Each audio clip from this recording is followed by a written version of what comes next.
100 million people are now facing air quality alerts and ominous smoky skies today. It's air pollution brought on by thick wildfire smoke from Canada. Joining us this afternoon live is Bob Henson, meteorologist and climate writer with Yale Climate Connections, also the author of A Thinking Person's Guide to Climate Change. Mr. Henson, thank you so much for your time. Thank you. Good to be here. So yesterday, 5 U.S. states experienced unhealthy air quality from the Canadian wildfire smoke. Syracuse, New York, for instance, as you wrote, reached an air quality index of 402. That's a level at which the EPA says there can be serious health impacts for anyone who spends time outside. What is causing such a bad fire season up in Canada, and how is climate change involved? Well, in a sense, we're getting the impacts of what's been happening in Canada for the last few weeks. They have had a very warm, dry spring, and in fact, the hottest May on record across large parts of Canada. So that in turn allowed the landscape to dry out. And all the way from Alberta to Nova Scotia, we've had wildfires and an exceptionally large concentration of fires in Quebec the past few days. And the airflow has set up in the last several days to just shuttle that smoke directly from Quebec down across the whole Northeast U.S. So leading to probably one of the worst air quality events since the mid-20th century. And along those lines of the weather pattern that's blowing the smoke southward into the U.S., it's kind of stuck, isn't it? That's leading to a longer period of this danger air quality. Is climate change tied into that aspect? Well, absolutely. A warmer temperature set you up for greater fire risk, because the warmer it is, the more the landscape dries out when it's not raining. Now, weather patterns are also appearing to get stuck a little more often.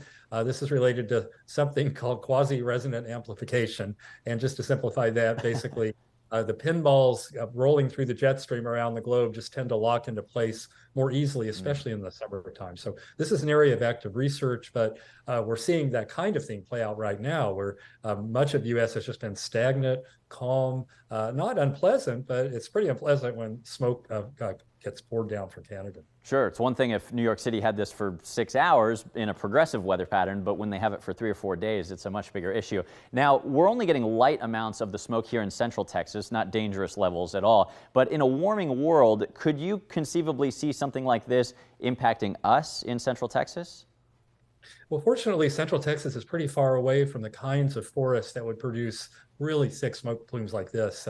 Say the boreal forests of the subarctic in Canada. You have to go a long way to get, say, from the central southern Rockies to central Texas. What I'm a little more concerned about is the risk of a firestorm simply in the hill country and nearby terrain, given all the forests you have. I think back to the latter part of about 10 years ago, when the fall fires struck near Bastrop in the hottest, driest summer in Texas history.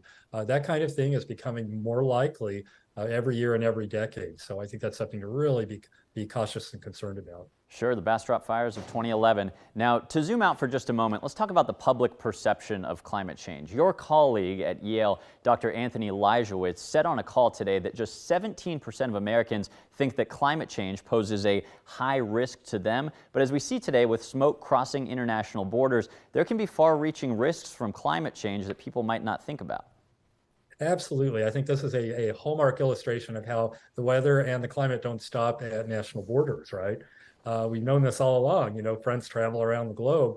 This illustrates how a weather pattern that's been made more likely on a warming planet can transcend borders. And I think we tend to think of climate change affecting us or harming us in apocalyptic terms, right? The day after tomorrow. It can be losing several days of activity because of a horrific smoke. It can be all sorts of things like that are short of the end of the world, but still really damaging and destructive, and things we don't want. So I think it's a really good take-home lesson for everyone. Well said. Bob Henson, thank you so much for your valuable time. You're actually visiting Austin today, so I hope you enjoy your time here.